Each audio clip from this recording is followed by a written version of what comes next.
I've noticed a lot of guys when I ask them, because I ask people like who they love the most a lot, and a lot of them pick like their high school. Like it seems like their high school girlfriend or like the first girl they really like fell for is like the male equivalent of an alpha widow. I'm sure there are probably some similarities. But I don't think it's the same because the women, I think a lot of times would leave their current guy but men are more logical where they're like, that doesn't make sense. Yeah. Like, why would I? Obviously, men and women are very, very different. And obviously we process relationships very differently. But I think women get over men much more quickly than men get over women. I will say that. Unless you're that guy. That's what I think. There you go. I think, and that's the point. You'll be dead to us tomorrow. Yeah, of course. If we are over it, we're over it. But it's like, if you're that guy to her, like she will chase you to the ends of the earth. Yeah. Yes, she will. I mean, but there's so many of us that have gone through, like, I was talking earlier how I got into the space, and it was during this red pilling moment. A lot of dudes, they come into the space because of heartbreak, right? So which is why, like, I think what we do is so important because it gives an outlet for these men to be able to say, aha, this is what I've been experiencing. Right. Yeah. I'm not crazy. Yeah. How many times have I gone in these conversations with like left-leaning, liberal, college-educated women, and I'm just like, holy shit, like if I was to speak my mind during this conversation, they would kick me out of the house. And I got a couple of stories of that just happening just because I speaked what I thought what was on my mind, which we all knew are uncomfortable truths, but because they're so deep down into their feminist BS, like they can't come outside of their college educated BS. They can't get outside of themselves to consider.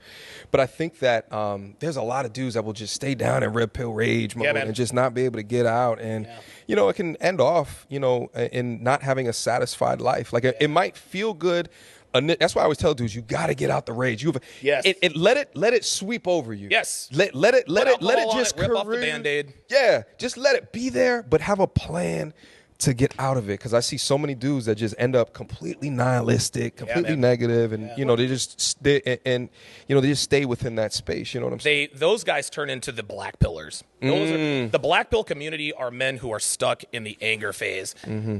And we can bash those guys, but by the same token, I've been through that kind of stuff, man. Like I've been through some bullshit, and I was lucky enough to come out of it and succeed and all that good stuff. But I understand why some guys are just pissed off. That doesn't mean I condone it, but I'm a little bit more empathetic nowadays. Yeah.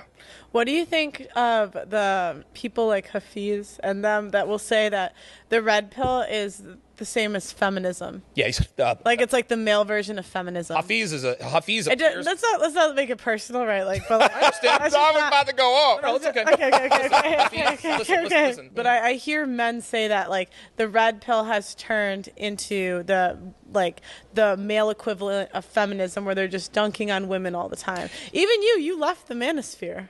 Like what happened there?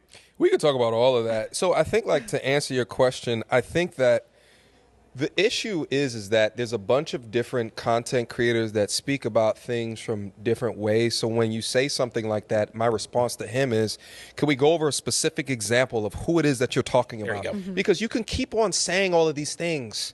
Feminism is you could keep on saying this, but let's go over specific examples of specific content creators that you think align like this. That's why, like, in my reaction to it, I was just like, I wonder who he's talking about. When he's talking about the neo red pill and the tradition, who are you talking about? Like, I have no idea. Like, it's just confusing to me. So, when he says things like that, I mean, let's go over examples and let's do it by that, because it's such a generalized question. Yeah. I don't like it when it's that general. Let's get down and talk about specifics.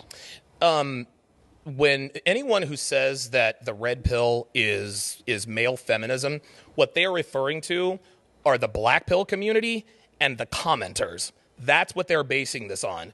They're not basing this on me or Rollo or no, we are all highly successful, highly functioning men, right? No, that whoever said that, they're talking about the losers, because when one of us goes viral, all they talk about is incel culture and da da da da da da da.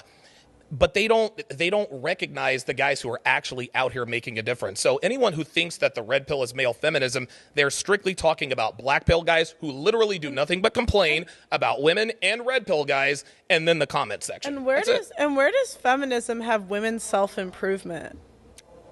That's a trick question because it doesn't exist. It doesn't. That's what I'm saying. Yes. Like, there's nothing. There's nothing in feminism that says get better. But like all the red pill channels they talk about all have self-improvement. That's it. They'll say there's no solutions, but they all offer solutions. They just can't solve the unfair justice. There's a lot of self-delusion within feminism. Yeah. And they can't. And then there are laws. Well, why haven't they changed the laws? I'm like, because we can't do everything. Yeah. Right.